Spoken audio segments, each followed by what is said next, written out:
Hey guys, it is Master Mode from the Discord. I am here with the infamous 21 Act Rebel List himself, Mowgli, and um, yeah, so we're just gonna be here talking about kind of the Rebel faction as a whole. Mowgli as a Rebel player, primarily is what everyone knows him for, and yeah, I'll let him kind of introduce himself. Yeah. Heyo. uh, yeah, that's me. Infamy be my name. Yeah, so my first question, I guess, will be just so we can everyone kind of get to know about your history with Legion and all that kind of stuff is Yeah. how long have you been in wargaming and Hmm. how long have you been playing Legion in particular? Sure. So I've been playing war games for a little better than a decade. Started out with Blood Bowl probably, and Oh, that's fun. then got into like I'm talking like second edition, third edition Blood Bowl, and then which wasn't even the current edition at the time, but that's what a buddy of mine had in the box in his closet. So we played that for a league or two, and then got into playing Warhammer. There was a GW shop not far from my house, so I started playing that. Um, didn't really play it competitively, but mostly played it locally at the shop. And then I got into Legion. After Warhammer, I got into X-Wing, played X-Wing for a couple of years, went to a couple of tournaments with that, liked that one a lot, and I dropped off of that when second edition came out. And then a buddy of mine that played X-Wing with me found out that Legion was coming out. He was really excited, but didn't have anyone else to play with. So he and I made a deal where I would build and paint a table that we could play Legion on, and he would buy the starter set, and I'd get the Rebel stuff. He'd get the Imperial stuff. So my buddy Kyle bought that. I played with him a little bit. We probably played maybe 4 or 5 games a year until maybe about 2 years ago. And my buddy James got into it, and he and I played pretty regularly with each other, and that was obviously Legacy Legion. And then right right as we kind of got into playing regularly, and we really got our handle on the rules, then 2.6 came out and threw all that in the bin, and we started all over again. And so we were playing mostly with each other, and even still today, probably I have more games playing against him than I have against playing against everybody else that I've played against. Uh, and we were talking after the new rules came out, kind of kicking the can around and theory crafting as you do. And I think it was an old Team Relentless video that I'd watched a couple months before about running high activation in Legacy Legion, which meant like Mhm. 13 activations, right? And I'm like, yeah, that's fun. And then because of that, sort of the germ of the idea of I wonder how many, just for yucks with the new rules with detachment and everything, how many activations can you fit in a list? And 22 was the answer. I'm like, well, that's funny, haha. And a couple of days go by, and I don't remember whether he called me or I called him, but one of us reached out and said, more I'm thinking about it, the more I actually think that with the rules the way they are and with the POIs the way they are, I think that I think that there's a pretty good solid chance you could take a list that just ran the most possible activations you could and just dogpile POIs, and like, what are they going to do about it? They have to kill most of you before you get enough points to win the game. And that seems like it's a meme, but it seems like it might actually work. Like it might be a little more than that. So we were talking about that, and he was going up to Crucible to play X-Wing. This is right after they sunset X-Wing, Mhm. and he tried to talk me into going up there to, which is where I met you. Yeah, yeah, that's what I Um, meant. yeah, tried to talk me into playing X-Wing, and I said, "No, I haven't played X-Wing in years." And he's like, "Well, they're playing Legion." It's like, "Well, if I go to play Legion, the only reason I would do it would be to run the stupid meme list." And it's like, "Well, then run the stupid meme list. Like, we already got a hotel room for me and my friends. Like, you can come up and crash. It's Orlando. You can drive. It's not going to cost you anything." I'm like, "All right, sure." So I drove up that Saturday morning after registering like Thursday night last minute, and I had to borrow half of his Rebel stuff because I didn't own that many veterans. Why would anyone own that many veterans or Mark IIs? That's So, right. I remember I, you telling me yeah. about that. I was like, oh my gosh, you literally. So I go I didn't up. realize it was like literally you made the decision that week to Yeah, oh go yeah, it play. was very, That's very so late funny. that I decided to do it. And I said, "To hell with it, it'll be funny." And even if, and this was my first competitive Legion tournament. Like, if I show up and I play and it bombs, then I'll be like, "Alright, it was funny," and then I'll just leave and slink home and never play Legion again. And if I win, then I'll leave and I'll never come back, and everyone will just tell stories about this one time this one guy showed up and ran this stupid meme list, and no one ever saw or heard from him again. Uh, but I it was remember you it was telling me honestly, that during the it fire was alarm, yeah, actually. You were like, oh yeah, if I win this, I'm never yeah, coming back. I'm never coming back ever. That was so funny. So, um, but because I got to play with people like you and JJ and Austin. A lot of like the community was really awesome, which I had no idea. I was hoping, but you never know. Like I played X Wing and the community there was cool, but I played 40K and sometimes it's less cool. Yeah. I'm sure that your various communities are always going to vary depending on what store you're in, but so the fact that I came out and the Legion community was as awesome as it was and as fun as it was convinced me that it was probably a good idea to stick around. And then I got my invite to. I took third at Crucible, which was silly and fun. Yeah. Austin nearly tabled me in the semifinals, but he was a gentleman about it and let me go with one unit still dangling. It's like we could probably call it there. So as a result of the fact that Austin and Richard, I believe, took second, Mhm. they already had their invites to LVO, so I got the invite to LVO, and my wife talked me into going to LVO. And I'm like, yeah, all right, let's see how far we can push this stupid meme train. And I took a slightly modified list because the 21 activation list was not efficient. It Well, was it was a let me theme stop and a you for a dream. second. Yeah, We should show people what the actual for the yeah, first sure. list Flip was. So list. let's pull I that got up real quick. And so I have it up look at it on now. my end. Um, Cool. so that way people kind of In all its know the majesty. monstrosity that was the 21 acts. And just imagine this. So even this list isn't even legal anymore because rebel officers have Yep. been changed. And it's obviously a little more expensive now. But yeah, this was a meme and a dream of just the maximum possible. This isn't the maximum possible amount only because the one concession to pragmatism is Leia, because without Leia, you simply cannot get on point in time. So using her No Time for Sorrows card Hmm. at the time allowed you to get 4 units of speed one move and a standby on 2 of them, which meant that you could hustle onto the central point on close the pocket primarily. Hmm. But yeah, it's Leia, the officer, as many veterans as you can possibly run, as many Mark IIs naked, commandos naked, which is a terrible choice, strike teams with Proton, a terrible choice, and 3 naked ATRTs. Yeah, Um, no, that which is was. actually not a terrible choice. You should be putting weapons on them, but if if you've got a pocket full of dreams, then naked ATRTs can actually do some stuff for you. Yeah, I remember I my don't AOT advocate for taking that. forever to kill those things. Yeah, that's kind of the joke. And my most recent atrocity with that philosophy of here's something that isn't going to hurt you, but good luck getting rid of it. Are naked land speeders with the 1 point gun on them, which is Yeah, we is something I was running more recently. But yeah, yeah, so we'll this get to list that was one. yeah terribly inefficient. So when I went to LVO, a sleeper cells came out in the intervening months, and Yep. you would be a fool to Yeah. leave those at home when they were cheaper and people had no idea how to deal with them. And not running sleeper cells just seemed a foolish move. So I trimmed the list down to my 18 activations Yep. and I put in some sleeper cells. I put weapons on the ATRTs. I got rid of the commandos entirely and I put HQ uplinks on. And that is where the list really turned on, Yeah. because before the nerf, spoiler alert, they nerfed it. Before they nerfed Leia's 2 pip and Luke's 2 pip, And it HQ didn't uplinks they require nerfed.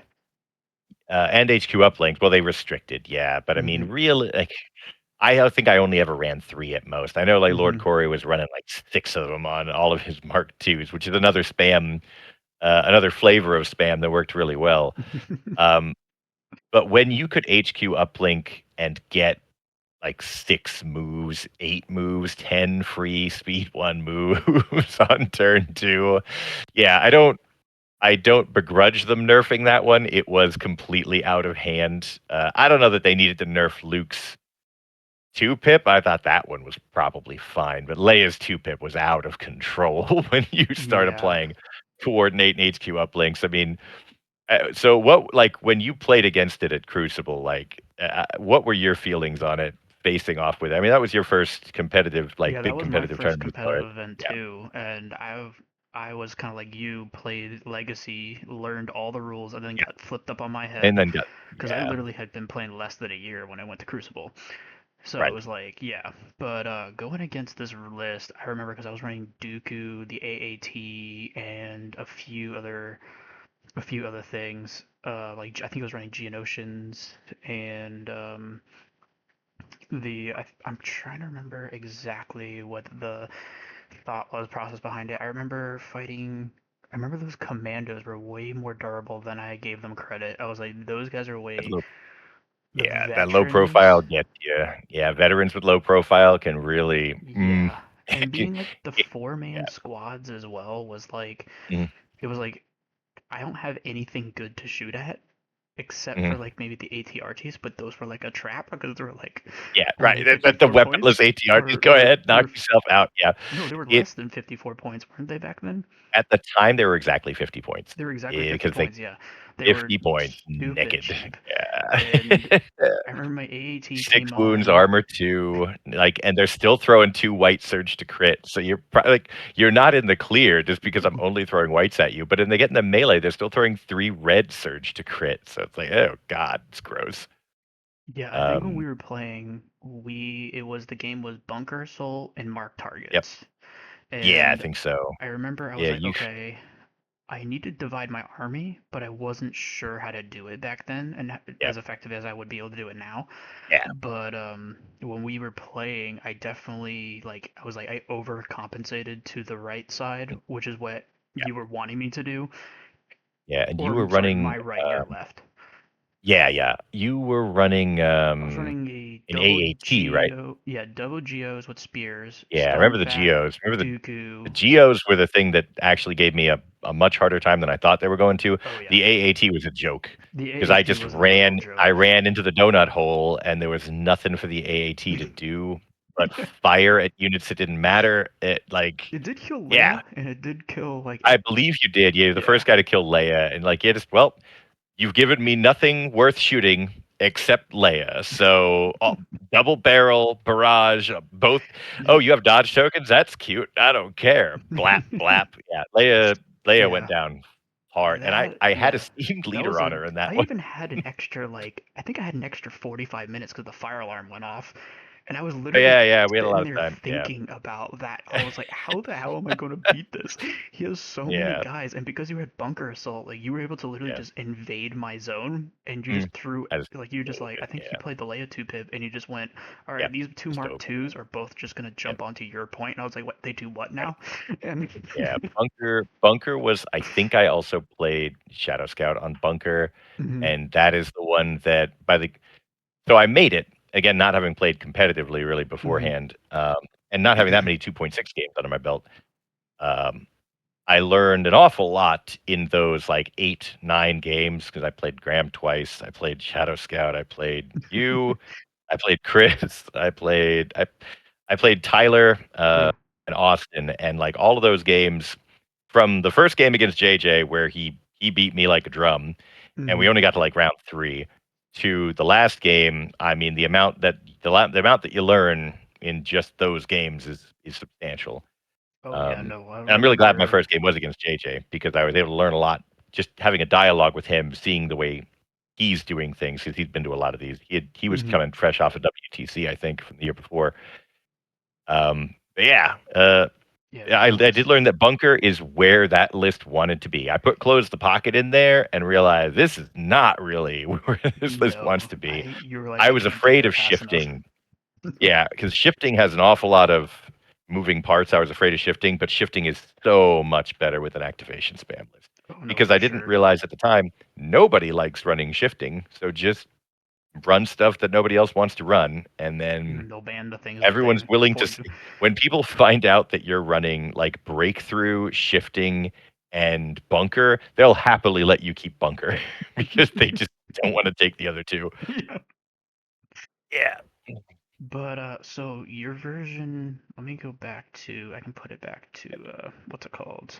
The list real quick. We can quickly talk about the evolution of the list because we talked Yeah. about the 21, then we went to 18 where you thought Yeah. this is where it really was thriving, was with the That's where double it's getting better. sleepers.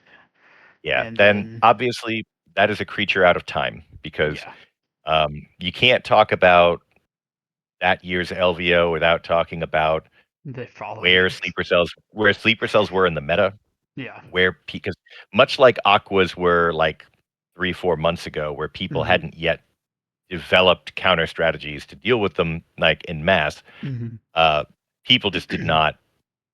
They did not yet have the internal muscle memory of how do I counter these sleeper cells? How do I do it? What do I do? I take standbys were not something that you saw very often until sleeper Hmm. cells came along, and people were like, maybe I'll just have Bad Batch take a standby.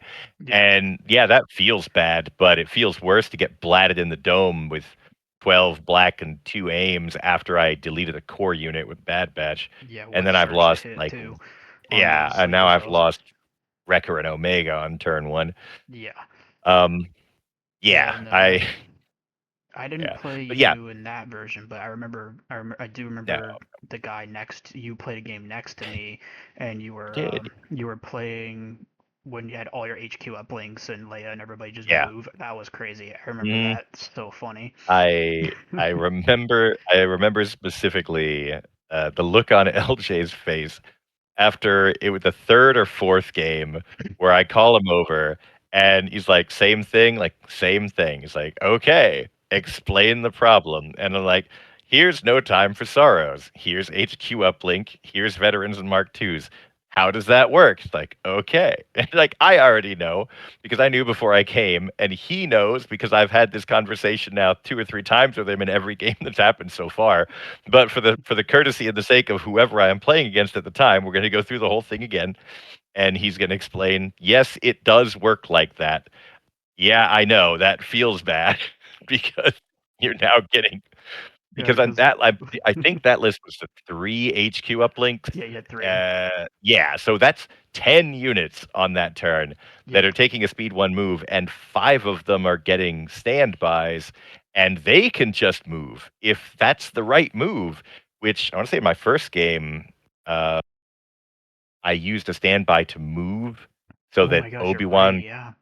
Yeah, I remember you can because spend it on a move. I totally forgot they have Mhm. fire support those Mark IIs. So you're Yeah. literally giving you were Mhm. giving all all of your rebel veterans but one in order on that Yep. turn, and then you're Yep. also giving five of the Mark II's orders. So you're getting five Yep. standbys 5 with standbys. range three Rough. standbys on top of that, or you can Yeah. do a move on top of You can do that. a move, which it does come up. It people don't often think of it, but it does come up. I had a game where I moved off of a POI with a standby because Obi was going to jump me, kill my Mark II, get a point from sweep Hmm. and clear, and then get on the POI. So I moved off the POI. Like, you don't have enough movement to do both. Are you going to get on the POI, or are you going to kill my Mark II? And I think the end result of that is I shot Obi and killed him because he only had 1 wound left, and then got back on the POI, which is the best case scenario for me. But um, which is not like, yeah. But that was my first game against Obi. I'm like, wow, this guy sucks and is obnoxious. He's basically cheating. Like, your entire army is completely fine except Obi, who's at 1 life. Like, nobody's dying, and this sucks. Yeah, that Um, was but crazy. yeah. Um, That list was crazy. and so, and you learn a few things. Like, doing that as my first game against EXD, is my first game against Obi, and like Hmm. a lot of obviously really good players at LVO. So that was a good experience as well. Oh, so harkening back to Crucible, there's one thing that I would be remiss if I didn't mention, which was when I walk in there with my buddy first thing in the morning on Saturday, like for registration, which is where I met Jordan, Hmm. and like we're doing registration, we're doing sign in, and he's like, "What's your name?" And I like Rob Roland, and he's like, "I don't see you." I was like, "Oh, it's probably under Mowgli."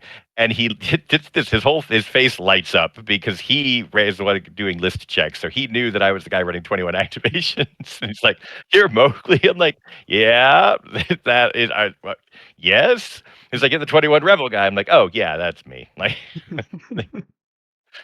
um, and that because I'm reminded of this because there was in addition to the evolution of the list, there was an evolution of sort of the meme as I go there and everyone's like, "Oh my god, that's so funny."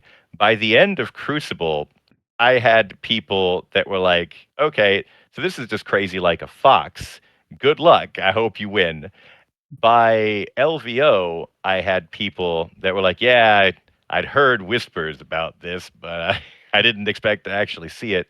And by Worlds, I had people coming up to me and said, "I just really don't wanna have to play your list." I'm like, "I wouldn't either because That's it's not awesome. it's not a lot of fun to be on the other side of it." I will say that. Yeah, no, that There are was some lists that brutal. don't have a problem with it, but it is yeah, If you don't have and the more firepower, you so just can't yeah. kill them. It's Yeah, crazy. that's kind of the thing.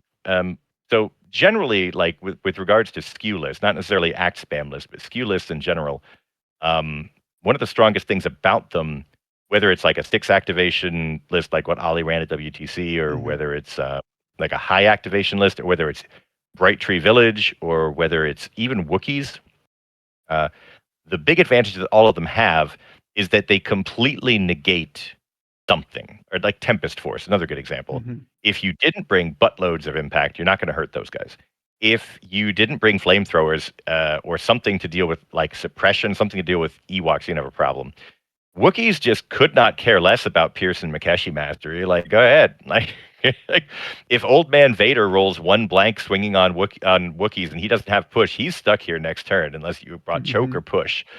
Uh, Same thing with Luke or any of those other guys. They all have something where I paid good money to put this in my list, and your list balls that up and throws it in the goddamn bin because Yep. it's worse than useless. I spent money on this and I can't do anything with it.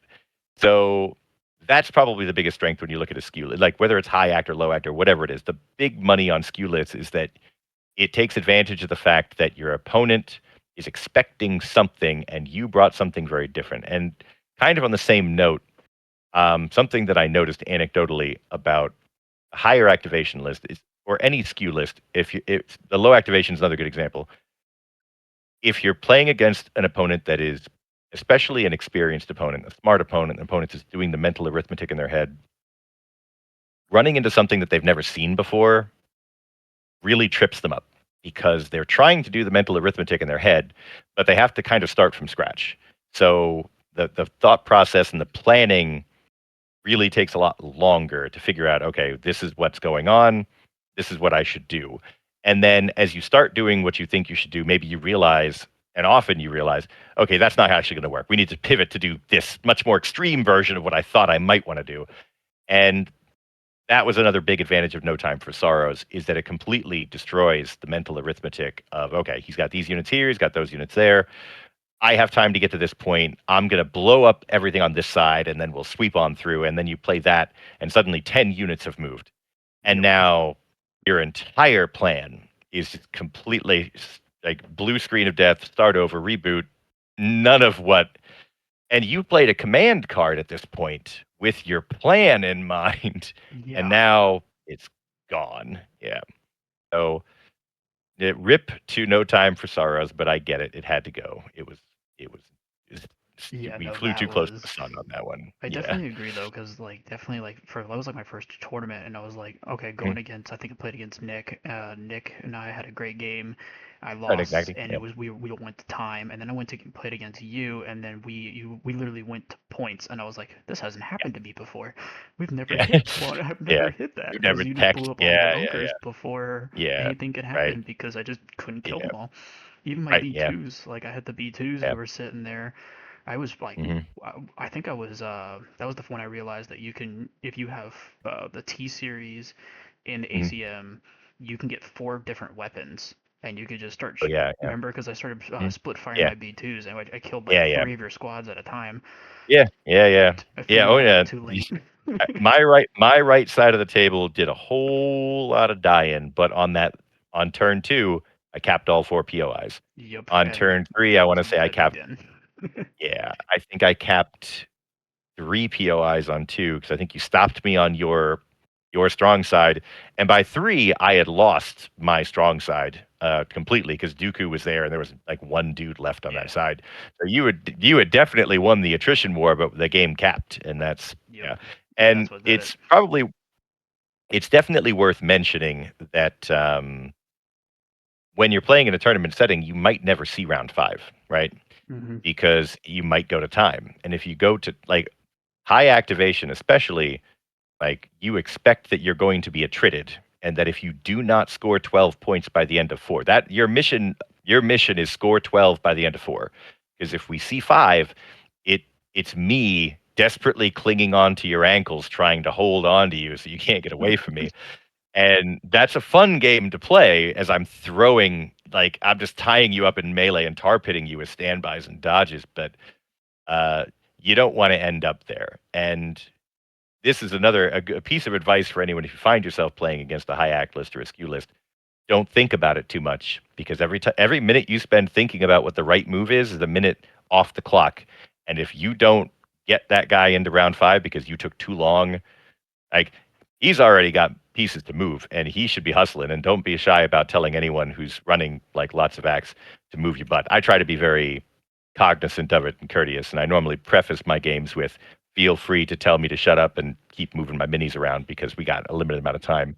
I remember Um, like when you and I played, you were like, "Here's your stack of pass tokens." You just gave it to yeah, me right yeah, off the bat, yeah, and then yeah, I was yeah, like, literally, like you were taking less time on your turns than I was, and I was like, okay, I mean, it's literally any time lost is literally on me. It's not on you. And I think I yeah. was running 10 acts versus your 21. Like there was crazy. But yeah, Yeah, you touched on my next one of my next questions was yeah. what's it called? The like for skew lists or in particular playing Mhm. against a high active list, like Yeah. what any advice that you can give to other What people to because do? That's the first big one. Obviously, don't think too much. yeah. You have one very so okay. Starting at turn 0. For the love of God, do not let if you have something in your deck that does not rely on controlling POI. If you have recover the research, bloody take it, take it. If you have anything that banks on killing, sweep and clear, mark targets, take it. Yep. You might think bring them to heal is a good idea. Maybe it is. It's going to depend on how much suppression you have and what your list is. But keep in mind that the other guy's got 18 guns, and 18 Yep. guns can throw out an awful lot of suppression. Um, the other kind of flip side of this, and I ran into this issue at Worlds when I played Nathan from Wintermoon, Hmm. where it can often be hard to suppress a unit in those lists without killing it. You That is very you true. might find yourself in a situation where, like, no, I really don't want this guy to die. Please survive. Like, I ended up not spending dodge token. The very last attack of the game was a Dooku Lightning, and I foregoed spending my dodge tokens, and uh, like the unit ended up dying. And he's like, I really needed that guy to be alive and be suppressed so that it would go to kill points, and it did not pan out that way. So yeah, don't let them have recover the research. Breakthrough can work against them, but it really is list dependent. For the love of God, don't let them have bunker assault. Close the pocket if you've got a Jedi or lightsaber user of any kind, force user of any kind is probably okay. But you need to be more aggressive than you think you need to be, because if they dogpile that point on turn 2 and you cannot pry them off on turn 3, you have lost the game Yep. because they're going to tech you on turn 3 or even if they don't tech you on turn 3, unless you can full stop hit the brick wall and stop them from scoring a single VP, they're probably going to tech you on turn 4. Um, so, yeah, you want things like recover the research. You want things like intel, something where they can't stop you from scoring and where killing things is a very effective counter. And that is one of the reasons why I rolled back into doing 18 activation lists is because you can then have enough hit pieces like Luke or Din that can reliably survive without the rest of your army is dying in droves, but Din is okay, Luke's okay, and if they're focusing those pieces down, then they're eating 40, 50 black dice surging every single turn until they can turn their focus back to your army, and then you might actually win the kill point fight. So other than that, yeah, do not waste time overthinking things. You need to know, you need to do the mental math in your head at the beginning of round 0, where you say, okay, we're playing bunker, we're playing destroy enemy base. So what do I need to do to avoid him scoring enough points to cap the game? That's the only piece of arithmetic you need. Stop them from capping the game, and then you're going to win if you keep moving. If you just keep moving and you just keep killing. When it comes to specifically to like the Rebel High Act lists, or not specifically a Rebel High Act list, but like a standby castle, whether it's Shore Mortars or whether it's Mark IIs and Veterans, you got two choices. Do not waffle between them.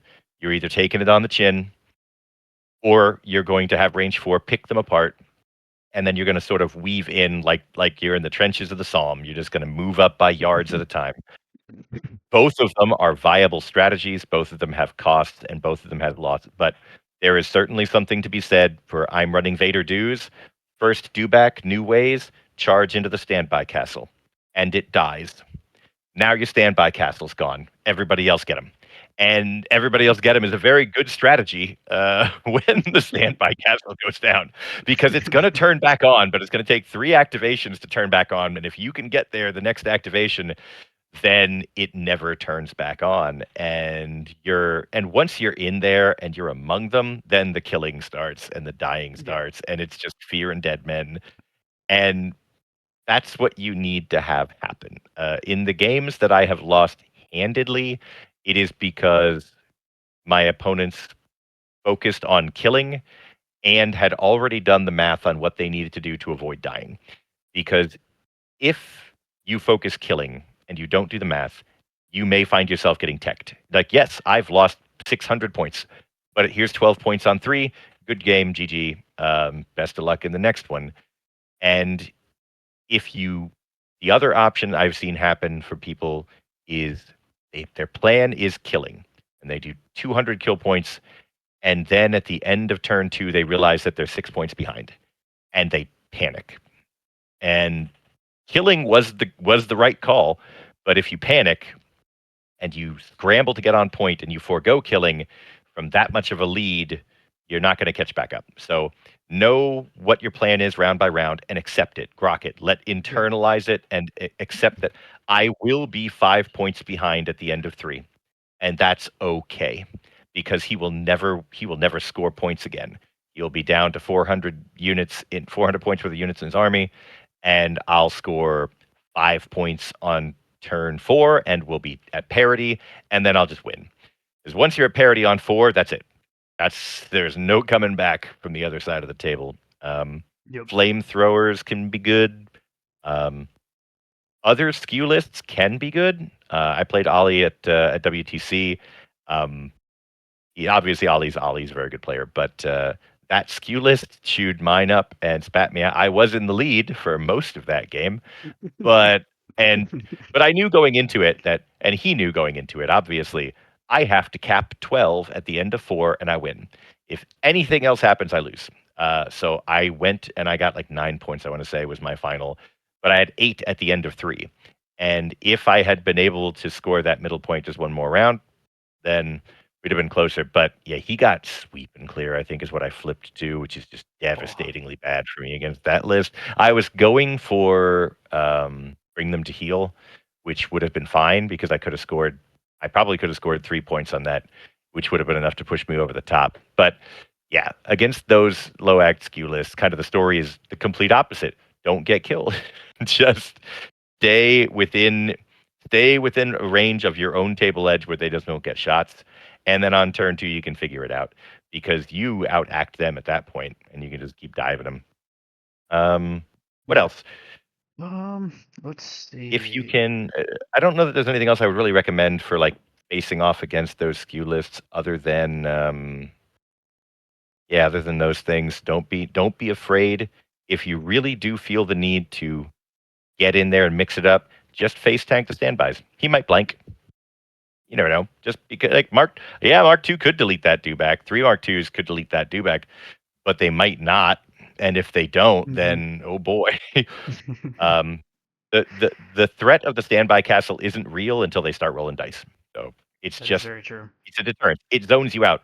Same thing with FD cannons. They're excellent for zoning, but if you're not afraid of them, because you can get there quick enough that you'll get them, you're gonna have to accept that you're gonna get punched in the face on the way in. But unless that punch takes you out, then you're fine.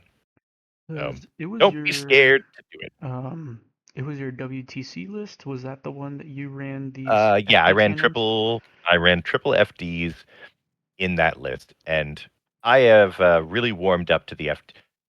Something Yeah, that that's I'm what I was kind of gonna ask you enjoying. was about Yeah, how would you liken them? Because I know I had a brief yeah, conversation on Discord at one point, but yeah. I know most people are like, oh, it's a dead unit, but that's Oh, it's so good, man. If they really. buff the F, I'm happy to tongue in cheek suggest on the Discord. Oh no, yeah, they need to buff it. Yeah, please, AMG buff the FD cannon. It's like the most. So I'll say this about the FD cannon. And a lot of you, I actually think I was talking to my buddy James, that a lot of units I think right now are kind of in a bit of a renaissance that haven't either have been considered meh or like dead unit. You give me That some examples other than FD cannon? yeah, absolutely. So um, FD cannon, I think the lat is seeing a lot more play now. I agree with Not that one. because Yep. anything happened to the lat, but because Callus in riots means that riots now actually fulfill the function that riots want to do. And that means that the lat has now become a very viable option for delivering those guys, while at the same Hmm. time being a tough unit that's mobile, that's got firepower, and is worth the investment. It's not And worth with the the investment if you're addition not of dropping door somewhere gunners else. as well, with Yeah, the and door gunners, door gunners, door gunners you is a can buff actually to them make for it a sure. mobile weapon arsenal Right. now, And it's a unlike double before. suppression weapon. So if that's what you need, like I need this guy dead or suppressed off point, I Hmm. can do both of those with a lat. Yes, you're absolutely right. Door Gunners is a buff. I would say he's running T-47s right now, um, Hmm. in part because of outflank, because T-47s on outflank are absolutely donks. They're amazing because you can declare them as your vanguard unit and then beeline for your home point if things aren't going to work out, Yep. or you can shoot turn one and then beeline for your home point, or you can use them as a counter thrust. And additionally, you're seeing a lot more armor. You're seeing a lot more dark troopers, a lot more aquas, and if we're being perfectly honest, for the money you spend on the arsenal you get for a T-47, it's not worth it unless you expect that you're going to be going up against armor. Hmm. Then suddenly that pool that's going to deliver you on average like 4 to 5 hits without an aim, or like 5 to 6 with an aim, Hmm. is now it's always going with surge to crit. You can expect it's going to be 5 with impact 3 and 2 crits. You're going to be getting 5 into armor every time, and that means that, you know what, the T-47 for it's expensive, and it doesn't see a lot of play, but in the current world that we live in, with outflank coming in, suddenly that unit becomes more viable. But circling back to FDs, um, they are a range 5 threat, which rebels don't have. Hmm. They and one of the reasons I started running them was I played around with a lot of different things to fill the spot, right? I played around with Mandos, not happy with Mandos. Hmm. Um, I played around with ATRTs, with the Plink cannon. They, I think, had just recently been nerfed The and laser points cannon with kind the of well, the laser cannon went up in price, 5 points up. the Yeah. ATRT went up in price right about that Hmm. time. So, like, I mean, they're not bad, but they are very, very squishy. And I I settled on, partly for contrarian reasons, because when somebody says it's a dead unit, I think to myself, well, maybe it isn't. We'll find out. And I'm looking at it because like most people, I imagine, I hadn't looked at it very much. And I'm like, this thing throws 5 surging black plus 2 white suppressive range. I thought it was like range 4. It's range 5. That's the whole ass Yeah. table edge. And it's got 6 wounds surging white in cover. I mean, that's a hard unit to put down with prepared positions. It's got a dodge. Leia's there to throw dodges on it. I mean, Hmm. let's try it out and see how it goes. I mean, What it's objectives are you generally devastating. trying to hit with it? Oh, I mean, the objectives you need. So there are currently there is only one, I think Outflanked also has it two. now. There are two. Recover the research and close the pocket are the only primaries in the game where you cannot score a POI with the FT cannon. In every out of 7, there's only 2. You So don't said be afraid recover of the that. research, or was it? You can't do it recover. You can't do it close the pocket. You Gotcha. can do it on shifting eventually, but you have to set the table for it. You have to say, all right, well, I'm just not going to fight you at all for this one, and then I'll put it here. Mm-hmm. But often in shifting, you're not going to do that realistically. But most of them have a place for an FT cannon. But I will say this: they're not good in recon, or at least running 2 of them is not good in recon. I discovered that at a recent tournament. Which we probably already knew that. You don't need me coming on the internet as a talking head to say, "Hey guys, don't run 2 FT cannons in recon. It's not a good idea." But somebody had to try it. So the other one is in the list I'm running. It's an 18 activation list, Yes. and in that list, I don't care that 3 of my guys can't cross the table and score you POI. I have Mm-hmm. 15 other dudes to fill that niche. You're running an 11 activation rebel list. Don't bring more than 1 FT cannon because you're going to feel the hurt of not being able to get up and get on point. But Very true. I strongly advocate for there's a number of combos I like with these. So HQ uplink with barrage generator and dug in. So you always have dug in. You just do not shoot until the end of the round because you don't want to shoot till the end of the round anyway. You Mm-hmm. want sometimes on like turn 1, maybe you want to, but mostly what you want to do is either kill or peel something off point with suppression at the end of the round, and that happens when that happens when it happens. If there's a priority piece that's limping along and you want to activate early and blow it up, HQ uplink's good for that too. I just activate now and blow it up. And then whatever, damn the torpedoes. I find that it is incredibly obnoxious if you play Han's 2 pip, if you play Reckless Diversion, and you nominate Han and a dug-in FD cannon with Oh 6 my wounds on gosh. it. It is one of the most hateful things you can do to people. Because like it's not even like as bad as the Ewok slingers. You gotta put Underworld on Han, and then like but what Mm-hmm. if they move around the building? It's like no, I don't care. There's nothing outside of charging him in melee. There's nothing that you can do.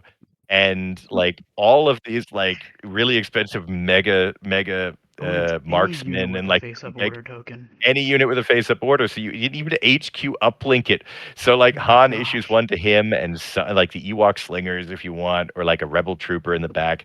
And then you HQ uplink both your FD cannons, and then it's 2 fingers up. Go ahead and do something about it. That's And amazing. and if they start getting wounds into one of them, all right, I'll just activate that guy. We'll rally, we'll take it, we'll recover, whatever. We'll take a shot, and then Wow. go ahead. Yeah, you got to shoot the other FD cannon. It's at full health. It's very hateful on something like bunker where they're gonna be close enough to be within range 3 of it. Yeah. Um, don't feel like you have to leave them on a POI. It's nice if you can. It's nice on bunker. They're really really nice on intercept. Intercept Yeah, signals. intercept signals because often you were going to be kind of either leaving a random B1 or a trooper on your home POI anyway. That's just going to Mm-hmm. do absolutely nothing all game. 2 FD cannons sitting on that is now you can't take it away from me without a token, and I can shoot anybody on this table. I can shoot that one. I can shoot that one. I can shoot your home one. I played one at Crucible where I think it was Sun Fac I shot to death with 2 FDs at the end of the round. It's like, well, he was going to score that one. I'm like, well, let's double tap Sun Fac and peel him off the point.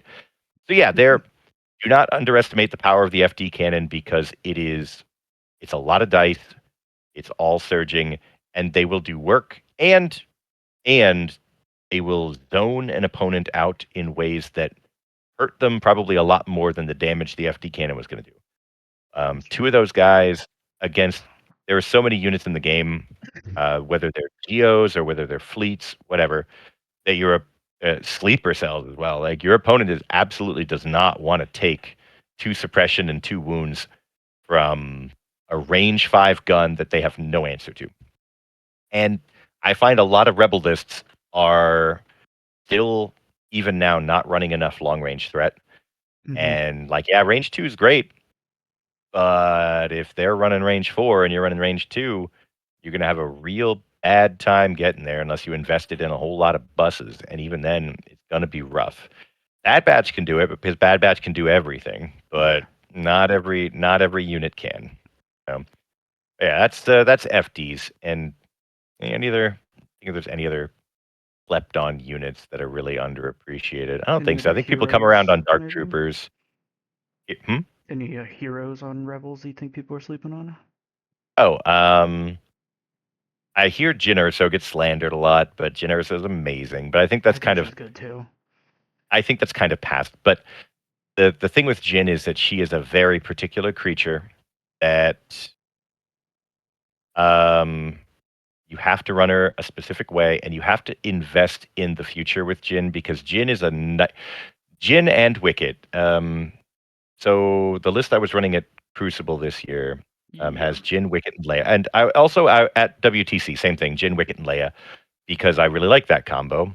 And the joke on that one is that you play turn 2, you play A Beautiful Friendship, and then turn 2, you play Trust Goes Both Ways if you expect that you're going to have an Implacable or a Training Your Jedi Arts or Hmm. a Son of Skywalker, a big boom Jedi thing coming your way, Hmm. and you just spam dodges and nimble into all of those people with their team working all three of them at the same time. And it doesn't happen often, but I think it was at Crucible, like I played Jedi Arts on the turn that I popped Trust Goes Both Ways, and I'm just doing a dance in my head because he runs in, makes an attack. I dodge. I exemplar dodge. Took a wound or two on Jin, and then he pops Jedi Arts. I'm like, okay, cool. Attack the first one. I'll dodge it because it's Grievous on foot. Doesn't He's Hmm. not doing much. Like he got one. I'll dodge it. Nimble kicks in. Everyone else gets a dodge. Okay, next one. I'll dodge it.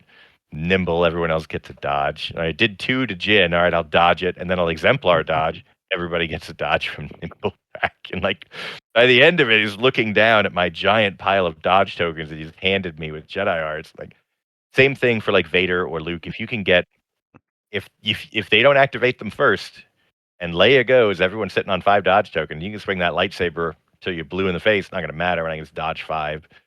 And what's nice about it is integral to what you need to think about when you're running like Leia or not Leia, Wicket or Jin, is that they're incredibly vulnerable on turn 2. When there's 1,000 points worth of threat on the other side of the table, Hmm. Wicket dies in a flash, like boom, he's dead. Very fast. But Yeah. if you can make it so they're non interesting targets on turn 2 by say giving them 5 or 6 dodge tokens, where everyone's looking at them like, I'm not doing that. That's stupid. That's bait. I'm not taking it. And then Wicket's just running across the field, and now he's in your back line on turn 3. And Wicket and Jin are just sitting there because where they want to be, where they do their best work, is on turn 4 and turn 5.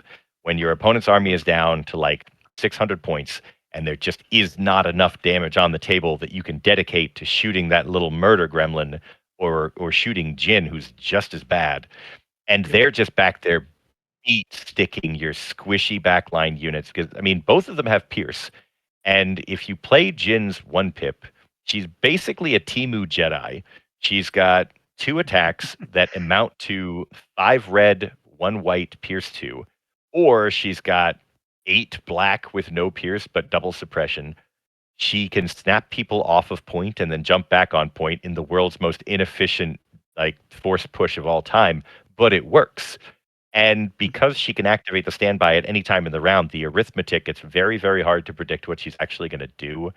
And it can really screw with getting a POI scored. So I think Jin takes a tremendous amount of practice to get her to do what you need her to do. And it isn't you basically have to take her and say, your contribution on turn 1 and turn 2 is 0. Survive, pumpkin.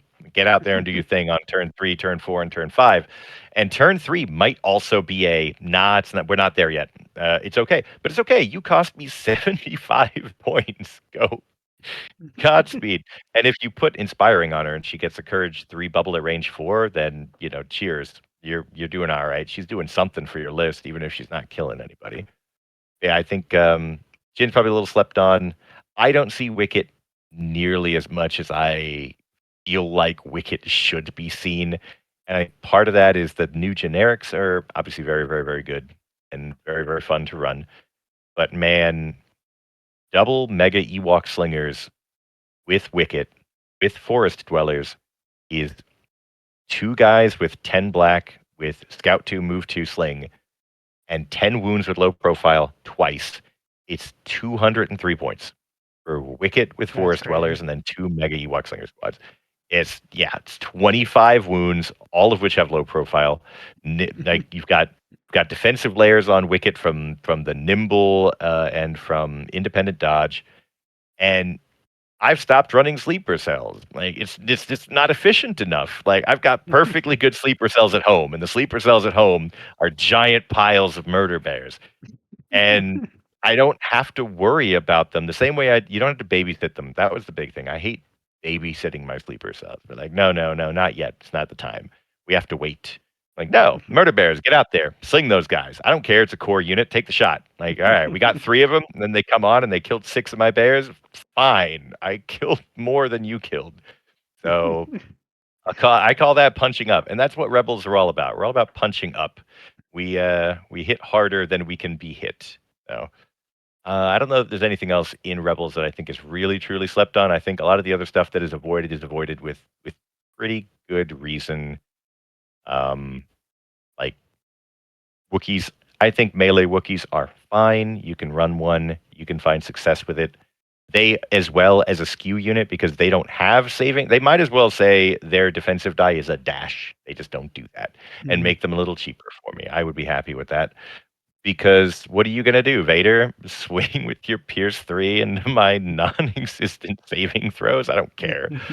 So you can run Wookiee. I mean, I would also say that I don't consider Shooty Wooks to be a part of the faction. They're not real. They can't hurt you. I Shooty Wooks, put agree. them in the bin. They are not real. They Shooty are Wookiees, I have ran they are them. not the worst unit in Rebels only because I don't consider them to even be in the Rebel faction. They don't deserve to be in the faction. I think the shooting Wookiees in Tauntauns, general are just horrible yeah, because I they're just mean bad. Yeah. I play them against sometimes against newer players just so because it's like a big Mhm. it's satisfying to kill Yeah. them and what's it Yeah. called and you can do a little bit of work with the suppressive gun but Yeah. their white dice are so like they just do nothing. It really needs to be a Yeah. black and a white or something. Yeah. But It's baffling. The shooty the melee wooks shoot better than the shooty they wooks. do. The shooty wooks have more range. They do. Yeah. Tauntauns are in a weird place, but I'm gonna put that on the back burner because I'm hoping that there'll be a command card or something with the Hauntauns that will fix the problem that they have with not being able to leave melee and get back into melee, which is the thing that they want to do. And that nerf Hmm. in 2.6, where creature troopers can't freely leave melee anymore, Dewbacks didn't care, Oh, that was a and change? I didn't realize that was a that change. was a change. So creature troopers used to be able to leave melee freely, and what Tauntauns were very clearly designed with that in mind. You would charge on turn 2, you'd get into a melee, you'd mess them up, but hopefully you'd leave them with like 1 or 2 wounds left in the squad, and then on turn 2 you would leave and hit the next unit and get into melee with them because you have speed 3, you get dodges, you want to be moving. Or if it was a tough unit, you could actually typically you could do a 90-degree turn and the 90-degree turn and get right back in with ram and then pop that same unit again. Oof. You cannot leave Hmm. melee anymore, and that's just I didn't devastating know for that those was a guys. change. I thought that was still a thing. Yeah, that was a change in 2.6. Yeah, So I definitely think I'm hoping the Haunton and the Luketon, both of those guys really buff yeah, Tauntauns a lot. me too. I mean, we've seen the cards. There's nothing on there, but like I said, all it would take is a command card that gives them anything that would allow those guys to like disengage or leave the melee and just go do something else. Just for one turn, I think it's probably adequate. I don't know. We'll see, but I'm hoping. It seems like if they don't do something to help them there, that I don't know because they haven't done any points adjustments to them. So, and I like Tawns, and I see a lot of people like on Discord that are like, I want to run Tauntauns. And usually the response is very conciliatory. Like, oh, you poor sweet summer child. Good luck. Godspeed. Because you're probably not in for much success. With Wookiees, even this kind of stuff, like, you could run one Wookiee, it'll be fine. But nobody wants to run one Wookiee, and running one Tauntaun is tantamount to suicide. Like, don't run Yeah. one Tauntaun. That's a recipe for a dead Tauntaun. Running 3 or 4 Tauntauns, you can do something. But right now, it feels real bad when they get into melee and they hit them and they did the thing that they were supposed to, and now they can't do anything anymore because I can't. My RAM is shut down. I can't get RAM back until I kill this guy and move on. And like I could leave and I could shoot you. That doesn't feel particularly good either. So The other yeah, problem is you paying 95 points base for one of them, and then or yeah, you can they're pricey. put those points towards a sleeper cell. It's like Hmm. it is so hard to justify. Yeah, that Reverse. is eternally the arithmetic that has to get done in your head when you're trying to optimize a list for tournament play. I mean, if you just want to play it and have fun, you want to put in tourist duty and have For fun, sure. like yeah, go nuts. Always play what makes you happy. But if you're trying to optimize, if that's your objective, then you're going to gravitate towards certain things, and it's going to be in the rebel faction specifically. It's going to be things that are highly efficient, that punch hard. Sometimes it's going to be things that have defensive layers that are also cheap. Spurious hot take, I would probably argue that Mandos are discounting the fact that like shooty Wookiees aren't real, they're not part of the faction. They're probably what I think is the worst unit in Rebels. They are incredible, even after the points adjustment. They're expensive, and what you're paying for, you're not using. You are Yeah. not using their speed, their offensive profile, their keywords, and their defense and their courage every turn, and you're just dragging around all this extra stuff you paid for that you're not using. It's nice to have a unit that can do it all, but if I wanted that, I'd run Opluke, and I wouldn't Yep. spend points on Mandos. A Clan Ren especially, like it makes me angry on a visceral level because I look at the kit and I'm like, why why is long shot on the guy that doesn't need long shot? And why is Pierce on the wrong gun and long shots on the wrong gun? These guys are terrible. Like, I don't know that I've Yeah. ever actually spent a concerted effort shooting into a clan Ren. I'm like, that's fine. You spent 150 points on those guys to do nothing. Knock yourself out. You'll throw a couple dice. You'll get four. You get four. You can spend ATST money on a unit that doesn't hit ATST results, and it is if you get unlucky, you lose 2 models. So yeah, it's fine. But Yeah. I I kind of lump them in the same camp as like Tempest Force. If I see that you're running like 3 Mandos in Rebels, that's because you think Mandos are cool. God bless, run Mandos. I don't wish I don't wish they were out of the faction the way I wish Wookiee shooty Wookiees were out of the faction. But I I I tried running a single Mando unit before I settled on the FD cannons to get that range 4 shot, and they're just so maybe it's my red saves. It's so inconsistent. When feels bad when you can get shot with a dodge and still lose 2 minis, and you're like, well, what have I done? Like you've done nothing. Yep. This was turn 2. Like, ugh. Or you end up having to like double move dive into melee with a unit that's already gone, and then not attack for turn 2, which feels you're always wasting one of the very nice things that you bought that you paid for with your points that you're not going to get to use. I think Sabine Agree. is fine, but she has kind of the same problem. It's like, all right, Sabine could do like 7 cool things, only 2 or 3 of them on her turn. Like you can gunsling, you can dark saber, you can bombs, you can whipcord, you can double move and get on point, you can move into melee and get out of threat. You can do like 2 or you can do 3 of those things. If you're very lucky, maybe you can do 4 of those things. That's like 3 whole things you paid for that you're not getting to do this turn. So, but I think with the points drop, like that was a massive points drop. That took Sabine from being really kind of unplayable in my book to being positively fine. She's good. Yeah. I don't run her a lot, but she's fine. So The only who's problem with Sabine is she convinces people that you should run Clan Ren, which you should not. They're terrible. so Sorry, what's that? who's your favorite, like who would be like your favorite hero or character that's in the rebellion right now, and then who is Hmm. somebody that is like I guess who would be your favorite Star Wars character in general? And Okay. yeah. Yeah. Cool. So I'm gonna give you two because my favorite is Wicket, but he's inadmissible because he's a mercenary. But I'm I drawing him. I love King Murder Bear is like he is, and not the least of which because he's like Isaiah hates him to no end, and I just love like running Wicket. If you like, I played him at LVO, and his he raffle stomped me, and that was a deep and meaningful slight to Wicket specifically. But he's so good and he's so fun. I like units that are fun. I like units Mhm. that are chaotic and unpredictable. I like units that can do a lot of things. And I like units that make my opponent heave a deep and weary sigh because they know that even if they get it, it's not worth it. You've got basically one chance. People that play against me regularly will do terrible and drastic things if it means they kill Wicket. Like, no. Bad Batch will spend their entire action to withdraw and move away. Everybody else shoot Wicket. Like, I got mega marksman, shoot Wicket. We got mega like 5 squad, shoot Wicket. I need that man to die. So Wicket, but again, as a mercenary, I feel like that's inadmissible. Din Djarin also amazing. I love running him, but mercenary inadmissible. It is probably going to be Leia, because Leia is a girl who can do it all, and she doesn't charge you extra for it. She's cheap. She supports. I like running my rebel list with my core units as a key and integral part of it.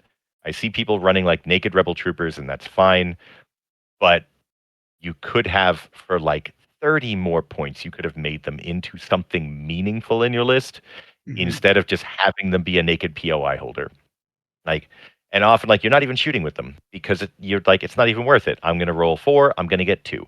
You're gonna cover one off, and you're gonna roll one die, and maybe I get it, maybe I don't. It's not worth shooting. So, but throw an SX on them if nothing else. SX and impact grenades on those guys turn them into a 4-hit impact 5 unit for the like 56 points. It's a bargain.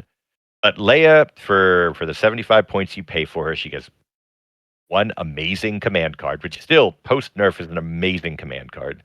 One pretty okay command card. You've got for 6 more points, you throw on take cover, which is awesome. I don't normally put vigilance on her; it's not worth it. But she's got inspire. She's got cover 2. Take cover 2. She's got a pretty when push comes to shove and it's turn 4 and that dude with 1 wound left needs to goddamn die, that 3 red sharpshooter 2 will probably kill. Like, it's a surging red save. Well, 3 dice with no cover, and unless you have a dodge, yeah, that probably kills you. I'll take that. Leia will get it done. And like, I'm not too proud to stage dive a dude with Leia. Like, if that's what it takes, like by the time turn 4 rolls around, Leia's job kind of, she does that sort of heel turn from captured princess in episode 4 into, all right, I guess it's time for me to roll up my sleeves and save you guys because you're idiots and Like you the don't scene know from what you're doing. Spaceballs where the Princess Yeah. Leia Mock gets shot in the hair, and she goes, "He's Yeah. like you." It's not my hair. Yeah, She it's just starts that going moment. crazy. Yeah. And even in melee, she's like 3 black. Like, she's She hits fine. pretty damn hard, like almost as Yeah, hard as and it's campaign surge without to the crit. gauntlet. It's surge to crit. I have finished off like lats and ATSTs with Leia. Like, it's got 1 left. Leia will throw 3. Got a crit. Take it. You better roll that off. She lost her Pierce, which is sad, but I think losing the Pierce but getting red dice is probably better because you're gonna almost always get all 3, and it's no cover. So because you can select, like, if that guy's got 2 dodges, don't shoot him with Leia. If the guy's got no dodges, shoot him with Leia, and she'll get results. So yeah, out of everybody, she's probably the one that I've run the most, and she's probably my favorite because in whatever list you're running, in whatever situation you find yourself in, you're probably going to be saying, "Man, I really wish Leia was here right now. She could fix this." She's timing neutral a lot of the time, so if you pull her in the middle of the round, you still have time to take cover some units and then throw an inspire on somebody who needs it. Whereas rebels suffer from order control. Yeah. We suffer from not having. Yeah, it's cool that we have all these units that punch up and all these units. Like, I can run Bad Batch and I can run 2 sleepers and I can run Han and I can run Luke, and that's great. Who's going last? like we're drawing straws to see which one of us doesn't have to go out there first and eat 3 shots to the dome. So Lay don't care. Lay is fine. She'll be back here until you need her, and then when you need her, she'll be out there doing her thing. Yeah. No, for As sure. far as like who I would like to see, who is probably my favorite Rebel character, who is the character I'd most like to see in Legion. These all boil down to the character I think is probably least likely that we will see in Legion, which is Saw Gerrera. Oh, I love Saw I Gerrera. want Saw Gerrera. I want old, cantankerous, space gasoline huffing cyborg leg, broken down, angry, radicalized Saw Gerrera. I want him to have ruthless. I want him to have command cards that say "Let it run wild" for, for the greater good. That just sacrifice all my own dudes, and then everybody else rolls better. Like, yeah, like this unit can't die. Like even if they're down to 1, they just keep taking wounds, but they can't die until the end of the round. Like just give me Saw. Like and like every round, I want him to have an ability where you can like tap him, like tap this, put a poison token on Saw, but he gets an extra action because he's just huffing Rido. There are too many ideas, but I don't know. I don't know if Lucasfilms is going to let them put Saw Gerrera in the game, but I Yeah. hope for the day. Maybe I don't know. Fingers crossed. We're getting gorillas, which I mean, it's pretty clear that we're already getting like partisans and things in. They're just not calling it like Yeah. we want to avoid the nomenclature of the more space terroristy portions of the rebellion, which I totally get. But yeah, I want Saw Gerrera more than anything. I would be very happy camper if we get him coming to the game, but Yeah, we will Saw. see. Every Yeah. like scene or every like episode that has like a Saw Gerrera like moment in it is just always Mm. just like peak. Uh, It's always so like good. my favorite joke, I don't remember who said this on the Discord, but it was like we're never going to see Saw Gerrera because they're trying to figure out which of his 3 best quotes are going to go on the command cards, and they're never going to figure it out because he's got too many good ones. He's got so many good ones, man. He does. He does. Yeah. That's so funny. As long as Let It Run Wild gets in there, I'd be happy. But like, yeah, like save the rebellion, save the dream, like for the greater good, like purity of purpose. There's too many. There's too many. He's so good. Forrest Whitaker really knocked it out of the park with that. Yeah. You said you were going Worlds this year again, right? Yeah, I'm going to Worlds this year. I Cool. have I have a I have 2 plans. One of them isn't Rebel, but I'm going to a tournament this weekend in Tampa, and I'm going to try this. It is yeah, so it's another spammy list. It is 5 shore troopers with astromechs, 5 mortars with Imperial March, a lat fully decked out, Callus Riot Squad, and then an ATST basically fully decked out. And I put it, and General Veers is the commander. So I put it together kind of on a lark, thinking, haha, this is like somebody was talking smack about Veers being unrunnable. And I'm like, I'll show you. And then I'm like, I ran it and it did really, really well. And then I ran it again and I won. And then I ran it again and I won. I'm like, I think I might be onto something here, boys. Um, and it's been very successful so far. And I'm going to try it. As obviously, there's going to be some really good players in Tampa. Yeah. Austin's not going to make it, but Jordan will be there, and James, my buddy James, and James Sharon will be there, and JJ will be there. There'll be some good players there. Probably a lot of new people too, because it's like a 28 people signed up for Yeah, I this was looking tournament. at that one. It looked like it would be a lot of Yeah, fun to go to, but yeah, should be a unfortunately, good I had to one. work that I'll day. try it out there and see how it goes. If that borks, then fortunately, AMG handed me these really, really amazing customizable rebel commanders, including for some reason that they thought was going to be okay, including proven tactician who gives all of my veterans and Mark II's reinforcements at the end of turn 1. So like we're taking away no time. It's too strong. I'm like, okay, here's a guy that does it better. Like what are you trying like being in a bipolar Wait, who? relationship with AMG? Like what are you doing to me? Yeah. So yeah, that and I can still run No Time for Sorrows. I just only get it on 2 people. So yeah.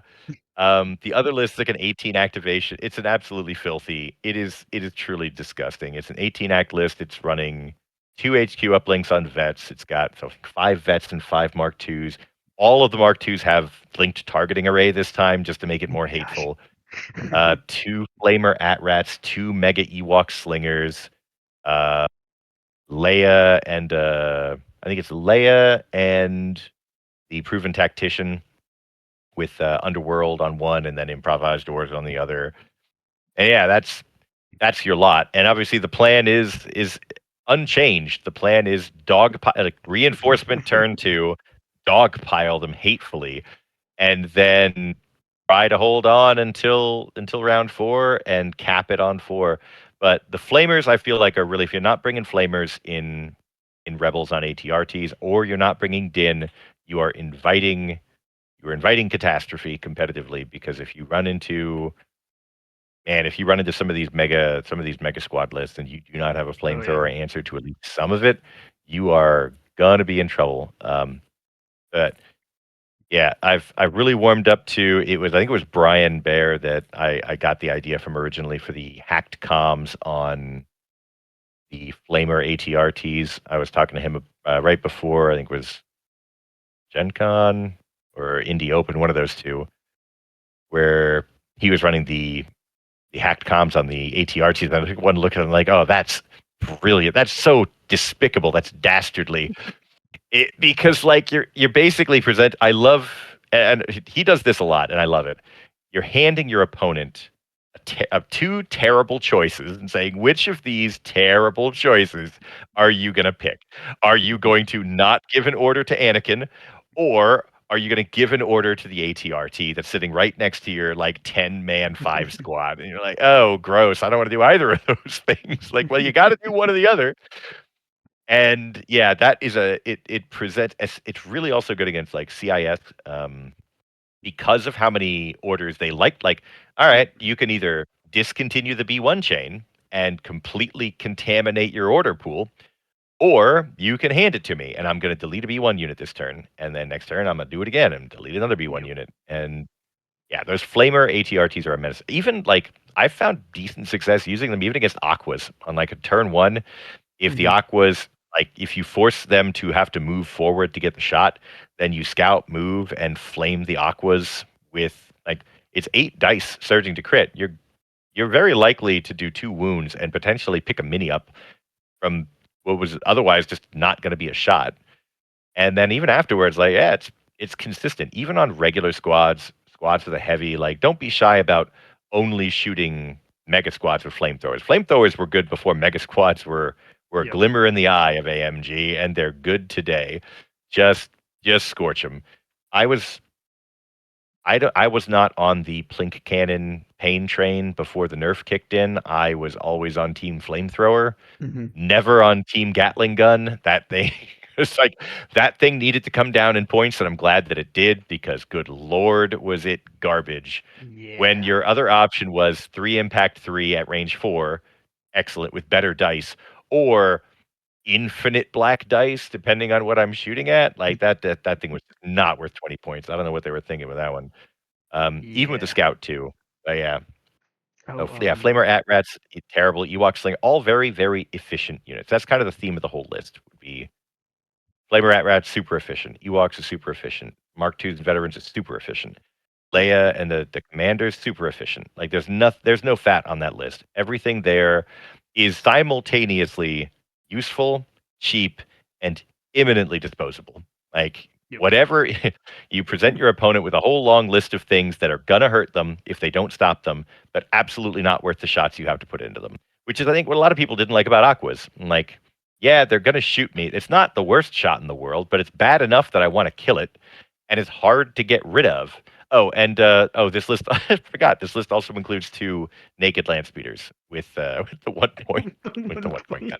Because you got to have something in there that's mobile, and those guys are really hard to kill. I played against the guy at LVO where his op Luke never left his home POI on intercept because I dove it with 2 land speeders, and the entire goddamn game was just Luke beat sticking, and we were playing Surface Scan, and Luke had the scanner, so he would have to leap in, hit them, and then jump back out of his deployment zone so he could score Surface Scan. That's It was like, amazing. yeah. So the joke was Luke was just keying up cars in the back of the parking lot. While I was like, yeah, but they're tough enough with 6 wounds, armor 2, and cover 1. They're tough enough that you do have to shoot them way more than you feel is decent for a unit that costs 50 points. Oh Yeah, yeah, it's for the same sure. thing as those old ATRTs. Like, yeah. But yeah. So that's my other option for Worlds. And I don't mind everyone knowing what it is. I prefer people to be afraid. Like, know that it's coming for you. Know that you cannot stop this from happening. Let the fear defeat you in your hearts before I set it down on the table. It's way easier to win that way, honestly. Because I don't think I've seen anyone run more acts than you have at this point. I think Oh, you're I mean, yeah, literally. there's a few other people that are out there doing it, but yeah, there's not many of us. We're a rare breed. But Rebels can, man. Rebels can do it. And even like the reason why I wanted to go back and try Empire, aside from people smack talking Veers, is that with the not so much the cumbersome change, but with the change to the weapon profile and the mortars going from 3 white to 2 black, Hmm. that's huge. That's huge because yeah, the math is the same, but math isn't real and it can't hurt you. 2 black is better than 3 white. And if you miss 3 white, then and Veers has an aim, it's not worth spending it on 2 white. But on 2 black, yeah, I mean I shouldn't have missed in the first place. I'll reroll 2 black. Boom, there's a hit. 2 suppression, take it. Whereas before you were just like, I blanked on 3 white. I guess I blanked on 3 white. I'm not gonna reroll white dice that yes, it's not worth it. Yeah. And, yeah. I'm trying to think if I have any other questions I was gonna ask you while we're here, but Hmm. I think I guess it would be where do you think like the rebel meta is gonna be going into like worlds? Like what do you think will be um like obviously we have the double land speeder ion gun as a archetype. We have Ewok I Bright mean, Tree Village. Like, but do you think there's anything out there that's like people maybe haven't touched on, or do you think there's like I think they've touched on it, but we haven't. I don't think we've yet refined it to its we haven't sharpened the edge to its keenest yet. But big, bright, glowing neon sign above the marquee, which is Cassian Andor, is gonna be in just about every list. yeah? Because why would you not? I don't own Fleet Troopers. I have never run. I mean, I've run Fleet Troopers like TTS, but I don't own them because I don't. There are many people in this game that are better at this than I am that like Fleet Troopers. Uh, I don't like them. I don't like that they attrit. I don't like that their Courage 1 can prevent them from doing the one and only thing you want them to do. I don't like that their attack is way, way too unreliable, even with the scatter gun. Cassian Andor solves every single one of those problems. The floor of my attack is now 4 red, surging. So we got that one under control. I am Courage Infinite, so that's no longer a problem. And we don't attrit anymore. We just get like half. We cut this guy in half, and we stick that guy on top of the half of the other guy that just got cut in half. And now, boom, we're back. It's. I played against it yesterday. It's absolutely awful to play against it. It's you like bleh. it was funny because I was doing the shore mortar list, and the first like 3 shots I want to say got like 1 hit, and the low profile killed all of them, and we were both like, well, that's unexpected, but for me, not at all unwelcome. I would love Cassian to just be like sitting on like 6 suppression and not hurt, so we can't flip his card over. That's like a best case scenario for me. But he did eventually take a wound, and then he flipped it. And I'm like, I probably just stop while I was ahead and just let him sit on those 5 suppression. Uh, but yeah, it took an awful lot of ATSD shots to get that guy into the ground. Like, but I expect you'll see a lot of that. Yeah. So as far as other slots go, um, it's gonna depend a lot. I think not a unit that slept on, but I do think that when it first came out, everybody was really down on the Rebel Advantage, and I am all about it. I even in agree. high active, even about yeah, in high activation lists as well, it's totally viable because by the end of round 4, when you really need a unit that has suppression to double move and get on point and get stuck in melee, and now I get pass tokens because I'm down on activations, I could just be like, hey, how about I'll just spend one of my pass tokens. This guy gets a free recover, take all his suppression off, and I'll just actually get on the point like I want to. So no, I'm not going to panic. No, I'm not going to only get one move. I'm going to recover for free, double move, get on point, and get stuck in, and completely change the arithmetic on what was happening on that POI.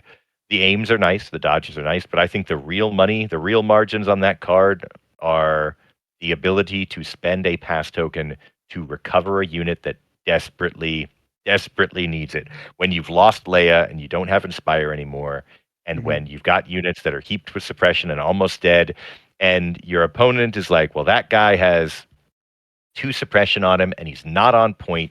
He's probably not going to roll both off. I can afford to go somewhere else. No, you can't. Because now I'm just going to spend it. I'm going to spend this, double move, get stuck in melee, get on point. Now you're hooped. You can't, you're too far away to do anything and you can't stop it.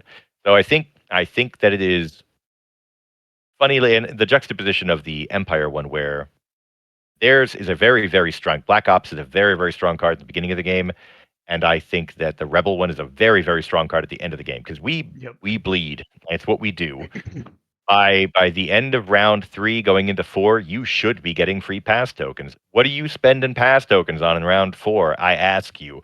But you know what you could probably use in round 4? A recover or a dodge, Yep. maybe even an aim. Yep. But yeah, I think people are kind of sort of warming up to it a little bit now. I know Brian's running some godforsaken like 9 activation rebel list that abuses it with Cassian and like Op Luke. It's Oh yeah. terrible. I think one I of the characters I was thinking I think it's a really really big buff from this is the Ahsoka, Sabine, them yeah, two as a duo as well. But then Rebel Agent obviously yeah. is gonna get I big think you're gonna stock see with a it. lot of generics. A lot of And generic because they're amazing. I even think Commander Luke, honestly, if you're gonna try to run him as like a normal Jedi with possibly like Force Push or something, like I it could I'm really potentially coming be. around. I'm coming around to Son of Skywalker with his pistol. Like I've always kind of been like, yeah, that's not what you use Son of Skywalker on. I said, no, the picture on the card, he's got a lightsaber. He doesn't have a pistol in his hand, but that that pistol, man, it gets work done when you're double tapping with it. Yeah. It's pretty sexy. Um, I suspect that I suspect that the rebel lists you are likely to see that are going to be succeeding generally are going to be very similar to rebel lists we've seen in the past. They're going to be very, very efficient. They're going to be very, very heavy hitting. They're going to have they're going to have a strong plan for everything that's in their deck, and they're going to have an acceptable plan for the stuff that's not in their deck. So I mean, like you said, double land speeders, yes. Mega Cassian fleets, yes. Bad Batch, yes. Op Luke, you're probably going to see some Op Luke, but just those Bad Batch, Cassian Squad, sleeper cells. I don't think you're going to see nearly as many Ewok slingers as you should. Um, I suspect that that's probably and double land speeders. I think is probably going to be what you're going to mostly be looking at because we know that we're not getting anything else new unless something very dramatic happens in the next month or two. So that would be my suspicion. I don't think you're going to see. You'll probably see a bright tree or two make somewhere relatively high in the roster. I'd be surprised to find out you see one making it, unless Antoine Garnet makes the hop across the pond, in which case you will absolutely see Bright Tree Village in the top 4. But anything outside of that, you're probably not going to see Bright Tree make it higher than maybe top 8. But you're definitely going to see a lot of Rebels, I think. Um, I think it's probably going to be a similar breakdown to last year, depending on how ridiculous 212 is going to end up being. Mhm.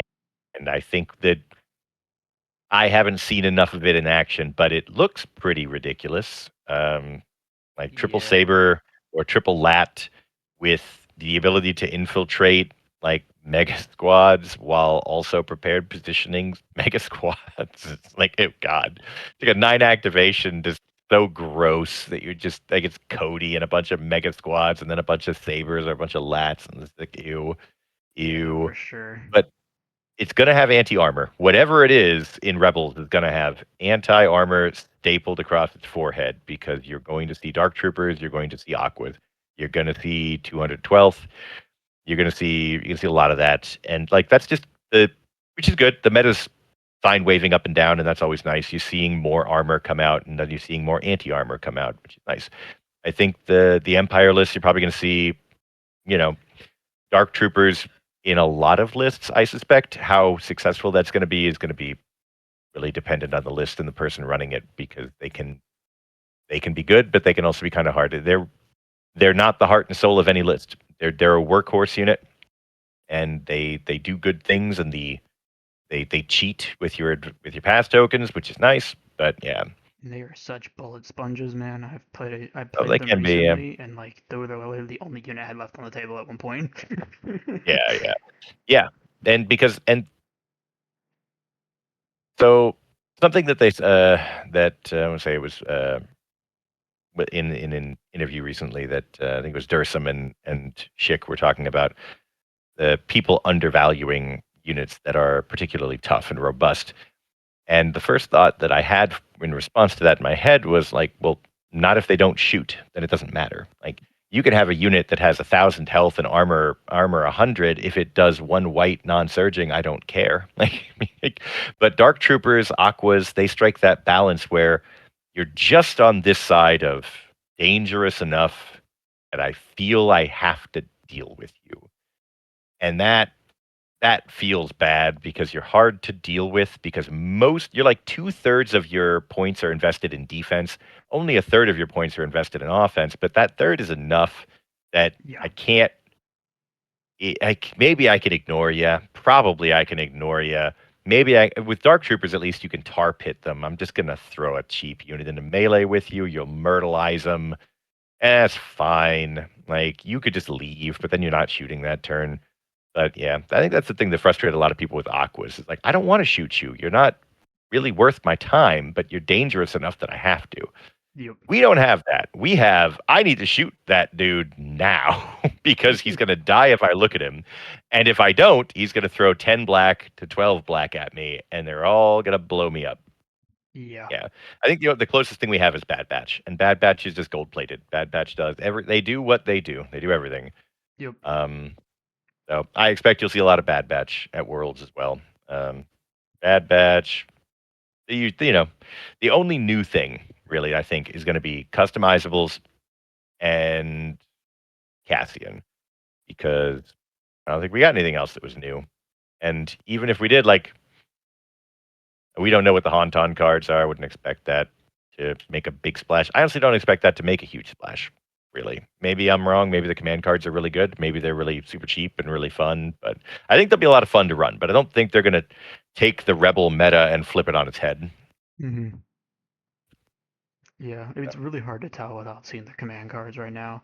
Yeah, because it could be great. Look, Very Han, points. if Very you points saw oriented. Han, like regular old Han, if we saw him for the first time and we didn't see his command cards, you'd look at him and be like, yeah, that guy's pretty good. And for 100 points, I mean, 100 points is a bit much for a guy with white saves. He's got some defensive layers, but he still die if you look at him sideways. And then we saw his command cards. It's like, oh, never mind. This is like the greatest commander of all time.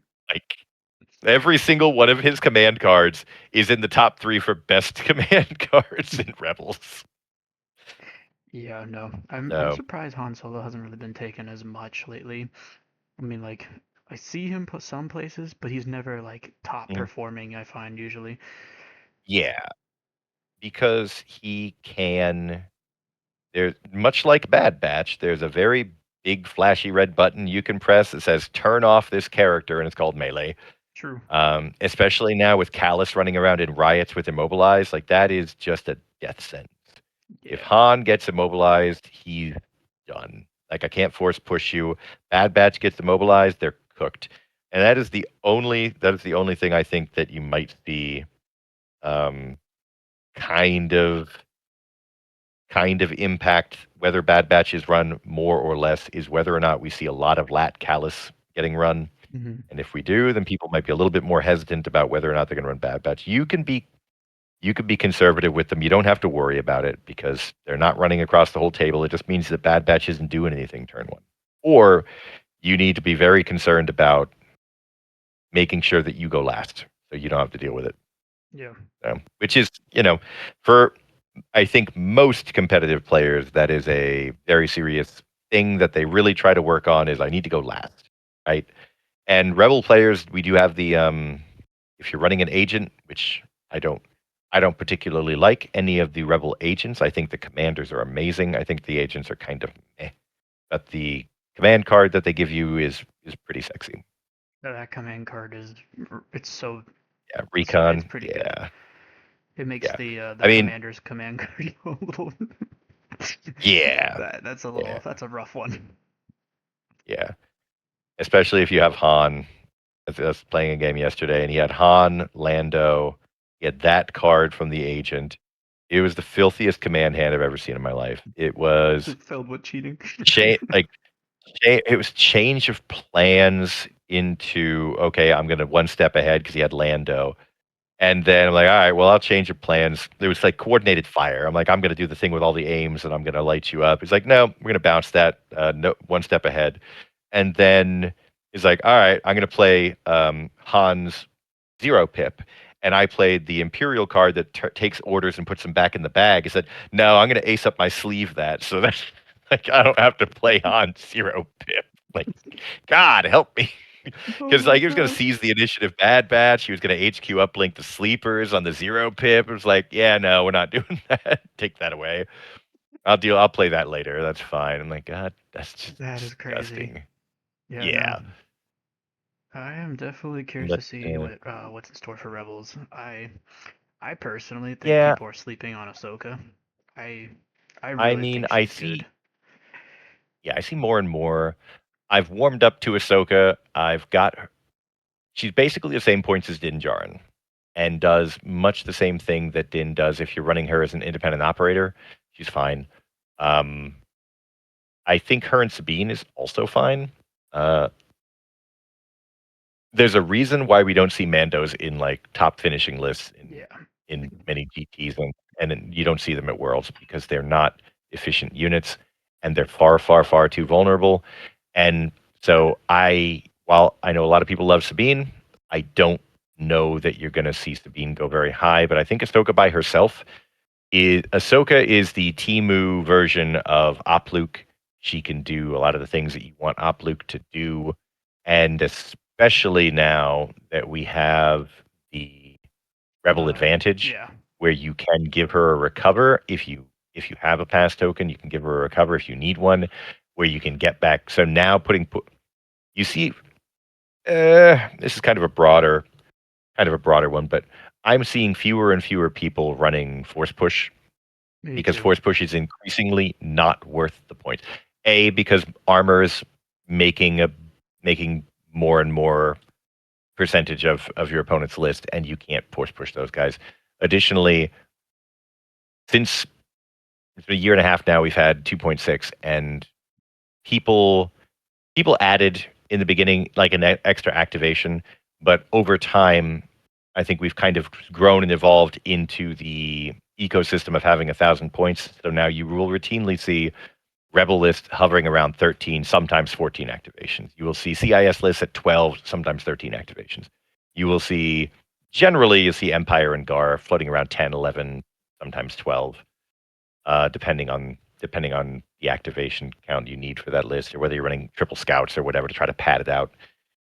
As a result of that, Force Push is increasingly less worth. If your opponent is running 2 more activations than they were a year and a half ago, Force Push is worth 20% less than it was, a year and a half ago, because there's now enough units that, and at a certain point, you cross that event horizon where if Force Push doesn't make the difference between me winning the point and not winning the point, then what the hell was the point, right? If it's exactly what you need to push a guy off and go from losing it to push, great. If it's from a push to a win, even better. But if it takes you from I need 3 guys on this point to I need 2 more guys on this point, then there's no reason to run force push. Yep. So a lot of people are just running choke because choke is cheap and it It's a gets finisher. if you're not running push and Vader's in melee with one guy, choke is what gets him out of melee with one Yep. guy. And that, yeah, or Bad Batch, like Knifey Spoony off of Hunter is the only thing that's getting you out of that problem. Whereas, like, well, there's only one guy left this squad. Well, there's only one thing to do, and it's stage dive the Bad Batch. So now you've got a coin toss that says whether or not you get to have a Bad Batch next turn, or whether they're going to spend their whole turn punching one dude to death. Yep. So yeah, but Well, because you don't need force push. If you don't need force push, you don't need up Luke. Yeah, what I was thinking about with Ahsoka though is that you're using her with sleeper cells. Yeah, And absolutely. You just can use play her to Swift protect Protector. them. Tremendous. Yep. And Yeah. give them those dodges. Another one I really liked was I actually really like Cassian because Nick Nacky from Yeah. I played he beat me both times I played him, and it was on the same table. And literally same scenario both games. It was a singular force push that lost me the game. Yep. But Yep. he used actually Cassian. I was thinking Cassian as an operative to deliver Okay. either operative Luke or Ahsoka, as because Cassian's 2-pip essentially, which is why I'm leaning towards the Ahsoka one, is the Cassian 2-pip is for every wound that the hero has, Yep. you can get either a dodge, or Aim was or it a dodge, dodge yeah. aim or whatever. So Ahsoka just gets 3 dodges. She now gets to do a second big attack essentially. So you can Yeah. I see that. So I the problem is the sleeper cell or the fleet Cassian upgrade. Now that came out, I was Yeah. like, oh, Now maybe he's better there. I put together a list just for shiggles a few weeks back that I tried out. That actually worked quite well, which was again, someone said DLTs are unrunnable on Rebel Troopers. So I said, I'll show you. And, sometimes, just to point out, I'm not a genius. Sometimes when I say, I'm going to see if it is, oh, it absolutely is. A terrible idea sometimes. I ran Chewbacca in an Echo base list with mega vets because I'm like, Chewbacca keeps the vets alive. It was terrible. One of the worst things I've ever done in my life. It's awful. It did not work. But you don't know till you try. But I made a list that was like an AT-RAT with a Plink cannon. It was 2 FD cannons with the kit that I described earlier. It was like 5 DLT trooper units. It was Cassian with his sniper rifle with K2, and it was not. It's not good to be on the wrong side of that. Like you're receiving on turn 1 and turn an awful lot of like Plink damage, and the critical from the DLT is actually really nice on the troopers because you don't natively get that. But man, Cassian, I want to say we were playing outflank, and I ended up sending Cassian K2 and like an ATRT on my flank, and my opponent bailed it. And he's like, it's either I send Vader over there and he wins and spends the rest of his life sitting on that POI, or I send Vader over here, I let you get that, and I just win my side and I win your middle. And Cassian was just, okay, boy, like, I'm standing all the way on the left side of the table, click clack, down scope. I guess we're just headshotting 2 dudes, like blap blap. Cassian is still fine as an operative. It's much like Callus. Is Callus a good operative? He's like a tremendous operative, but he is also really, really, really good upgrade. So you gotta pick which of those 2 you want to go with. And it comes down to like, what's your plan at the end of the day? Yeah. If you have a plan for it, then either option will be good. Right. I think that you could absolutely utilize Cassian in the way you have described and find competitive success with it. And I think a lot of people are going to say, oh, you have Cassian? Like, yeah, but not that one. And I'm like, oh, good, because that's fine. But like I was running him for a time with my turn 1 play was his 1-pip. Like, depending on what I'm up against, like he's just gonna move gunslinger. Like, he's gonna move onto the table and I'm gonna get some shots off. If you're pushing forward, and if you're not, then I'm still gonna sniper gunslinger. I'll just move and take some aims. it's not as good. But if you think your opponent is going to not play standing orders, or if you just have a list that's in timing neutral and you don't care, I really like timing neutral lists. I don't like playing that game of like 4D chess trying to get last. I mean, maybe I'm spoiled because again I'm running like an 18 activation limit. I don't care what you're gonna do about it. What am I gonna do with my 3 activations at the end of the round? Shoot you with 4 black dice a few times? Fine. But I understand why it is there, but I try to avoid playing that particular angle of the game. Um, Yeah.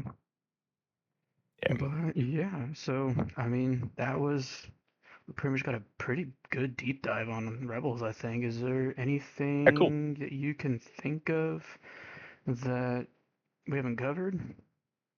No, I think I got most of my greatest hits as far as my thoughts on the faction generally. I managed to smack talk Shooty Wooks and Mando, so that's good. Um, I don't think there's really very many units that I espouse hard. The MK2 is the best core unit in Rebels, in case anyone didn't already know that.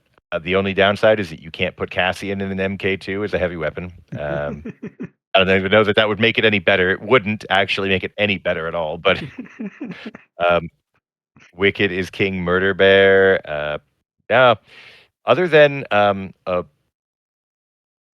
than just a trend that I see that I will speak out against is people running their Rebel core units as just something to get on the POI, and you don't do. I know I beat on about this a little earlier, but I cannot stress enough. Maybe we don't have the best core units in the game, but we have some of the best core units in the game for what you pay for them. So don't just put them in the list because you have to. For just a few more points, you can turn rebel troopers into a credible threat. And when I build a list, I think of things in terms of credible threat. Like 3 ATRTs with plink cannons, that's a credible threat. 1 ATRT with a flamethrower, that guy by himself is a credible threat. Cassian squad is a threat. Bad Batch is a threat. A rebel trooper, 3 rebel troopers with nothing on them is not a threat. Your opponent never has to deal with them unless you are playing in a scenario where those guys being on the POI that they're on, those specific guys matter in some way, shape, or form. And as often as not, that is not the case, right? If they're sitting on a POI, if they're playing like Breakthrough and they're sitting on the home POI, but I'm not taking that home POI, I'm just sitting on it to deny you a point. I'm never going to shoot those guys. I don't care. If you spend the points to put a gun on them and just a gun, maybe throw on impact grenades, now you've got a unit that is a thing.